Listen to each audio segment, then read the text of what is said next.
What's up, you guys? Aditi. Welcome back to our channel. We are going to continue with this cognitive or cognition playlist. So today is also another topic of cognition. We have already spoken about thought or thinking, which is one of the cognitive processes. There are many, like for example, there's learning, memory. We have also spoken about memory actually. Then there's learning, like I said. There's also perception, decision making, which is also a part of thought and thinking. And today we're going to talk about language. So let's go. Language is a system for combining symbols such as words so that an infinite number of meaningful statements can be made for communicating with each other. So language is a very important part of how we think, how people think, and I will make a separate video on language and thinking coming together because it's quite important in psychology, because there are these two psychologists जिनमें घमासान युद्ध हुआ था. That's how I like to think about it, because one said that language came first and that helped for us to think, and the other person said that thinking came first and thinking के बाद language was developed in us. So I'll make a separate video on this, but in today's video we are only going to talk about the structure of languages. Now, structure of languages may seem very different among various cultures, but they do share, like languages around the world do share some commonalities, some common characteristics, like sounds, the words, the word order, the word meaning, the sentence structure, all of that. So let's see what is there in today's video. So when I said structure of a language, I think you knew what I was talking about. Grammar.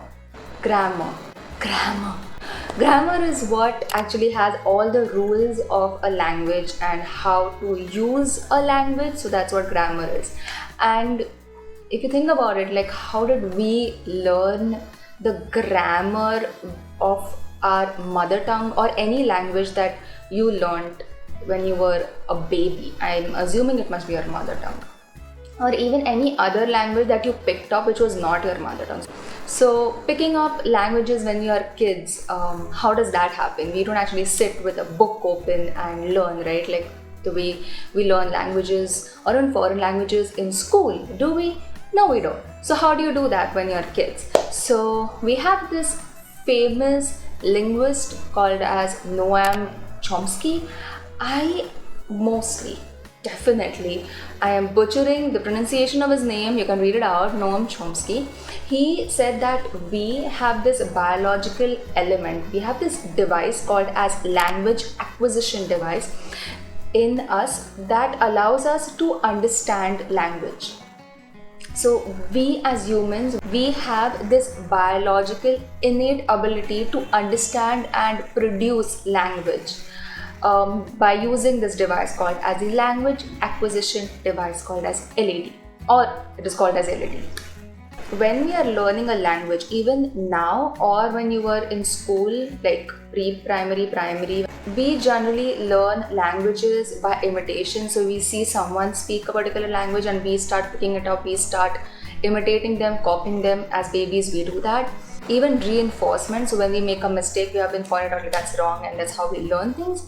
And even shaping. So these are the three ways: imitation, reinforcement and shaping. These are one ways that we do learn language anyway. But Noam Chomsky said that we have this understand, like the complexities of the grammar are wired in us, in our developing brain. So because of this wired thing in our developing brain, the LAD, language acquisition device, it takes all the input that the child has, and that's how the child starts producing language. That's how we learn grammar, because of LAD. And grammar includes lots of parts in them, so let's just go through all of these things. Okay, so one thing that we're going to talk about that includes in a grammar of any language is phonemes. It's basically the basic unit of sound in a language. Basically, how any word is pronounced in a particular language. That's how we know that we're pronouncing it right. The pronunciation is right. So for example, the word, the alphabet A, the way we pronounce that A in car and day is very different. Car, day, car, day. If you try to pronounce the A in the car like day, then it will sound like care. It's almost like care, but it's a little different.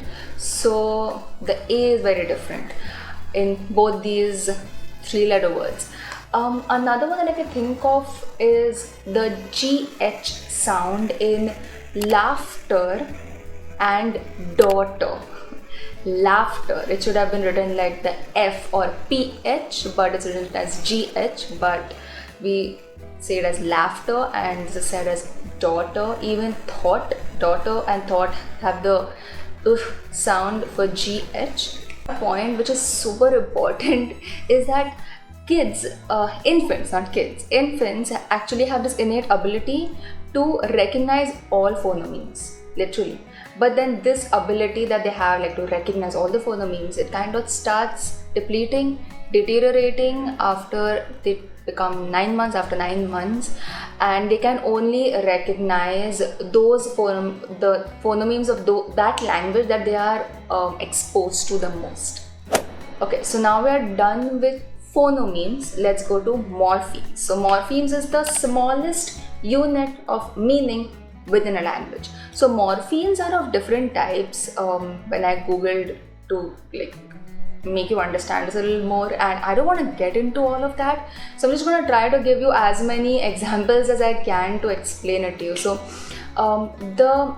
there are free morphemes, like just one word, like girl, boy, earring, hair. They're just like one word morpheme. But when you attach things to it, then you can basically, if you can break things down, then that becomes like multiple morphemes. For example, girls, then girl and S, which makes it plural. So those two are like two different morphemes. Another one is playing. So play is it's actually the verb, and when you add ing to it, the suffix to it. So any kind of an affix, I think, is another morpheme. So I think every language has this. So I just wrote a few sentences of different languages that I could think of, so I can help you understand it. So I've wrote one in Hindi, is like उसने खाना खाया है. So usne, so that usne become two different morphemes, and then khaya. So kha is I think a verb on its own, and you add ya to it. Khana khaya hai. Another one I thought of is in Marathi. तिने माझ्यासाठी झाडावरचं फळ आणलं. I'll slow down. तिने माझ्यासाठी. तिने. It's like उसने, जैसे वैसे तिने माझ्यासाठी, मेरे लिए. So that लिए again is also, मेरे लिए is again two different morphemes. माझ्यासाठी. झाडावरचे, so झाड and वरचे. फळ आणलं. So that's another, again two different morphemes, just like playing, another one. Next we will talk about is syntax. Now syntax is basically the word order in a sentence. You can't just have a bunch of words and then you just plaster it on paper and like, ta-da, that's the sentence. It wouldn't make sense. So generally there is this particular word order or sentence structure that we follow, which is known as syntax. For Western languages or European languages, you generally have the subject, verb and an object. And for Asian languages, as far as I have noticed, Asian languages or even Indian languages, part of Asian languages actually, it's subject, object and last में there is the verb. So if I have to give you examples of, let's say, Western languages, so English, obviously, that I am learning English. I am learning becomes a verb, and English. If I think about French, which is another European or a Western language, then it will be j'apprends, je apprends le français. Okay, if I have to say that in Spanish, it would be estoy aprendiendo español or el español. My Spanish is quite rustic. So estoy aprendiendo español. So those are, they follow the same structure. I, je, estoy, and I'm learning, aprendiendo, the verb, and then you have the object. But if you see Asian languages, so I'll start with my mother tongue, obviously. Me Marathi shikte ahe, or like all Marathi people, Maharashtrians speak me Marathi shikte. That's it. If I have to say that in Hindi, it would be मैं हिंदी सीख रही हूँ or सीख रहा हूँ. Another one is నేను తెలుగు నేర్చుకుంటున్నాను. Another one is nanen hangugoril pyogusso. So again, the name of the language is coming in the center, and me, me, nenu, nanen is all I, basically means I, me. And then the last me, there's the verb. So the next one is semantics. Now semantics is the rules for determining the meaning within the language or of the sentence. So you may write the same, you may write different sentences, but it may mean the same thing. You know, if you say